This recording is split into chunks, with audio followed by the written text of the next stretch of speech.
Two bodies of masses 10 kg and 20 kg are kept at a distance 1 meter apart.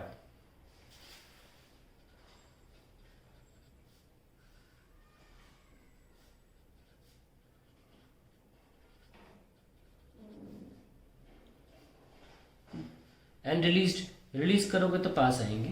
Assuming that only mutual gravitational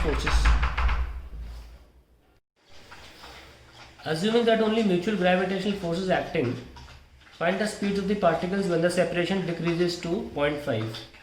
अभी तो 1 metre का फासला है इनमें, और कह रहे हैं कि अगर सिर्फ इन दोनों के बीच का ही एक अट्रैक्टिव फोर्स ग्रेविटेशन लग रहा है, आसपास की कोई प्लैनेट्स नहीं है, कोई बॉडी नहीं है, सिर्फ आइसोलेटेड यही दो बॉडीज़ हैं, ऐसे में ये अट्रैक्ट महसूस करेंगी और पास आएंगी एक दूसरे से.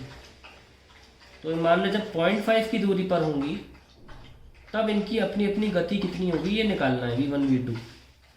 सो let m1 equals to 10 kg, m2 equals to 20 kg, v1 equals to, और v1 इसके लिए. ठीक है, चलिए इनिशियली हम क्या निकालें, एनर्जी कंजर्वेशन.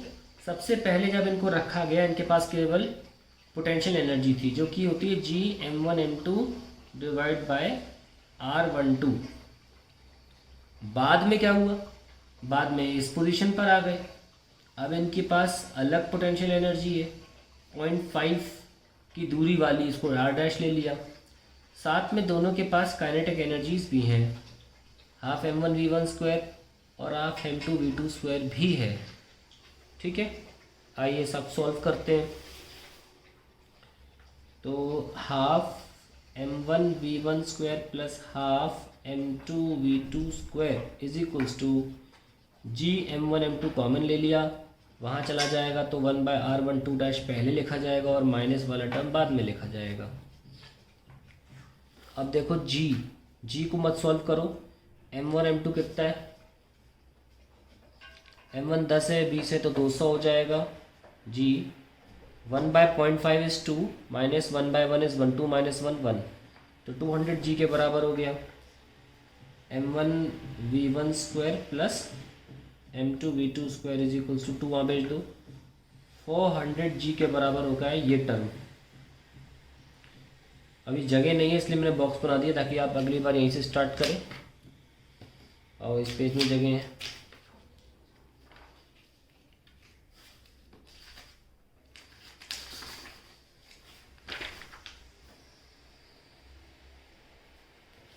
अब इनमें भी वैल्यूज रख लेते हैं. m1 v1 में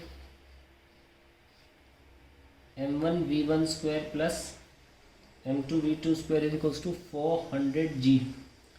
ये 10 v1 square plus 20 v2 square is equals to 400 g, और ये हटाओ, v1 square plus 2 v2 square is equals to 40 g. ये हमारा बहुत इंपॉर्टेंट इक्वेशन पहला आ गया. अब देखिए बहुत इंपॉर्टेंट बात, v1 v2 में कैसे रिलेशन निकालें. देखिए इस वक्त दोनों की कोई गति नहीं है, तो इस वक्त दोनों के पास पोटेंशियल एनर्जी थी, इनको पकड़े हुए थे, छोड़ते गति आना शुरू हुई. तो इनिशियली इनमें मोमेंटम जो था सिस्टम में वो ज़ीरो था. मोमेंटम इनिशियली ज़ीरो, क्योंकि ना इसमें वेलोसिटी थी ना इसमें वेलोसिटी थी. अभी u ले लें, u1 और u2 दोनों ज़ीरो थे. लेकिन बाद में जब 0.5 आ गया तब इनमें वेलोसिटी आ गई v1 v2, है ना. अब भी अगर हम ऐड करें तो, क्योंकि इकलौता एक ही फोर्स, वो भी इंटरनल फोर्स इन दोनों के आपस का, एक्सटर्नल कोई फोर्स नहीं है, इसलिए मोमेंटम कंजर्व रहेगा. इनिशियल मोमेंटम भी ज़ीरो है तो फाइनल मोमेंटम भी ज़ीरो होना चाहिए. यस और नो. इस लिहाज से 10 v1 plus 20 v2 equal to zero, और ऐसे हमें v1 equals to minus 2 v2, 10 काट दें अगर 0 काट दें, ये हमको रिलेशन मिल जाता है v1 equals to minus 2 v2. और इसकी सहायता से यहाँ हम सॉल्व कर सकते हैं. तो v1 इज माइनस 2 v2 का स्क्वायर, प्लस माइनस का मतलब बस इतना सा है कि दोनों एक दूसरे के अपोजिट दिशा में यानी कि करीब आ रहे हैं, इज इक्वल्स टू 40g। तो कितना आ जाएगा, v1 की जगह 2v2 लिखा तो 4v2 और ये 2, 6v2 square is equals to 40g, and finally we have v2 square is equals to 40 by 6 into 6.67 10 की पावर -11। अब मैंने जी की वैल्यू रखी है v2 स्क्वायर, तो ये कितना आ जाएगा 1.1 है ना, दैट विल बी 4.4 10 की पावर -10।